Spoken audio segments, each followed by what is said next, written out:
The internet can be a dark and often dangerous place. Only one man has the courage to go where no sensible person would go. Jack Stine is terminally online. Terminally online, wasting my life on the internet so you don't have to. The band Green Day is a band in which three lesbians sing about punk rock music, right? It's three women, I'm told. I'm not familiar with Green Day. I was under the misconception they were all young men when they started. And they may have been. Very interesting. I don't know how their transition has gone over the years. I don't know. They were doing Dick Clark's New Year's Eve bash. New Year's Rockin' Eve, my friend. They put the Rockin' in Rockin' Eve. Which is weird because Green Day is, those guys, they're all in their 50s, and they're playing singles from records from 20 years ago. Feel old yet? 30 years ago. I remember when Dookie came out. Right. Yeah. And so they, at one point in time, they're doing the song American Idiot, and they decide to change the lyrics to that. Now, I have two issues with this. They said that they weren't going to be part of the MAGA agenda. Can we play that clip really quick, Laura? I'm not a part of the MAGA agenda. Right. So everybody started on Twitter, people started losing their minds over these guys, and they were saying, oh, this is super cringe and blah, blah, blah, blah, blah. My interpretation of it is basically they're a bunch of West Coast elites out of San Francisco, California. They are they are pro-choice. They are Bernie bros. It is a statement of fact that they are not part of the MAGA agenda. Yeah, I don't see how any news was broken on New Year's Eve. But for some reason, Elon Musk got involved, and then Ben Shapiro talked about it on his podcast, and every right-winger on Twitter copied that clip, and they had some commentary on it. Now, if you go on Wikipedia, you can pull up a list of all the musicians that have come out against former President Donald Trump. It's about 3,000 artists long. Well, to save you time, it's everybody except Kid Rock, Ted Nugent, and Three Doors Down. So everybody else is off the train. The Trump campaign has been sued by the White Stripes, REM, Guns N' Roses for using songs that they believe should not be. Neil Young. I mean, the list goes on. So musicians are they anti-establishment? No. But is it cringe? Not really. I mean, it's on brand, right? I mean, that's it's totally on brand. It's like Bernie Sanders saying, "I'm not a part of the MAGA agenda, and I like soup, and I like soup and bagels." Where's the news here? It is kind of weird to see how the smallest thing can set people off and agitate people. It's almost snowflakey. I'm so offended by you would say, this is so weird that you guys are being hypocrites. Are they being hypocrites? Are they really being? I don't know. They wrote a... I can tell you how they are, but go ahead. I mean, American Idiot is a denunciation of the Bush agenda politics. I'm not sure it's hypocritical at all for a bunch of 50-year-old lesbians to say that they're not interested in the MAGA agenda anymore. Well, I think the hypocrisy may lie, at least if I'm trying to put myself in the right-wing shoes, the hypocrisy may lie in the fact that my party is supposed to be the party of inclusion, understanding, right? All are welcome under the big tent. And they've generalized, one of the 7 deadly sins, they've generalized that all MAGA are bad and extreme.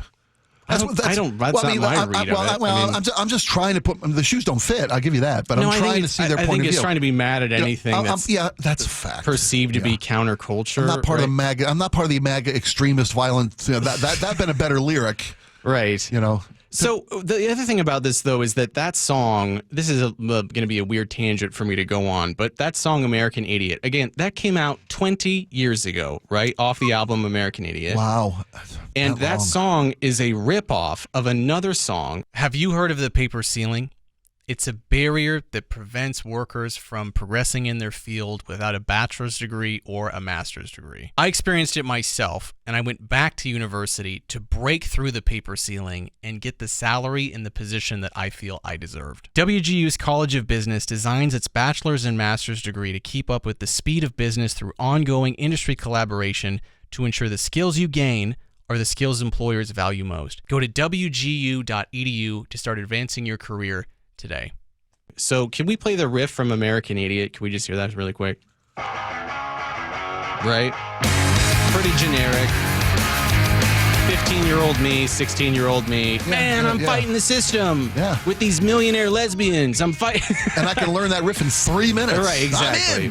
So later on, when I became more knowledgeable about punk rock and the anthology of punk rock, I fell in love with a band called Dillinger 4, and I just was completely enamored with this band. Okay. They only came out with like 4 or 5 studio albums, and they were so creative and so clever that I was like, this is one of the greatest bands I've ever heard in my life in terms of punk rock music. And then I heard this song. It's called Double Whiskey Coke No Ice. And the riff goes like this.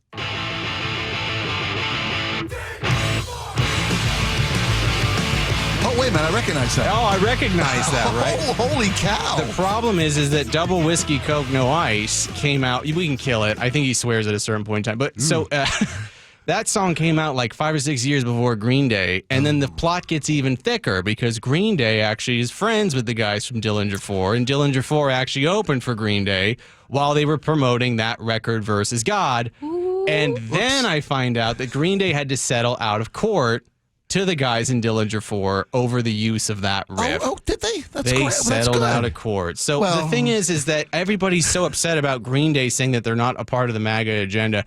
I'm upset that a bunch of kind of mid-tier lesbians were ripping off bands for the better part of, 25, 30 years? Yeah. And they're rich and they're famous for being a fairly mediocre band. I think you need to be a little kinder to lesbians. Yeah, right seriously.